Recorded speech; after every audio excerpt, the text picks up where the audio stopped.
আসো দাদু, তোমাদের গল্প শোনাই। গল্প একটা গল্প। হ্যাঁ দাদু বলো। আজ আমি শোনাব আমরা সেই সে জাতি বইয়ের প্রথম গল্প, খাব্বারের আকাঙ্ক্ষা।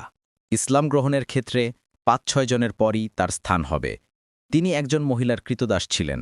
মহিলাটি ছিল নিষ্ঠুরতার জ্বলন্ত প্রতিমূর্তি। যখন সে জানতে পারল খাব্বাব ইসলাম গ্রহণ করেছেন, তখন তার উপর নির্মম অত্যাচার শুরু হল।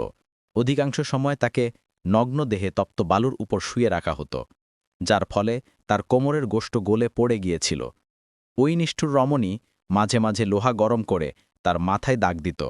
অনেক দিন পর হজরত উমরের রাজত্বকালে হজরত উমর একদিন তার উপর নির্যাতনের বিস্তৃত বিবরণ জানতে চাইলেন।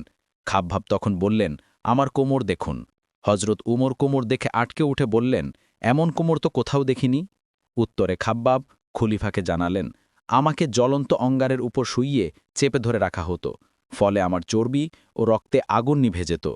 এই নির্মম শাস্তি ভোগ করা সত্ত্বেও ইসলামের যখন শক্তি বৃদ্ধি হল এবং মুসলমানদের বিজয় সূচিত হল, তখন খাব্বাব রোতন করে বলতেন, খোদা না করুন আমার কষ্টের পুরস্কার দুনিয়াতেই যেন লাভ না হয়।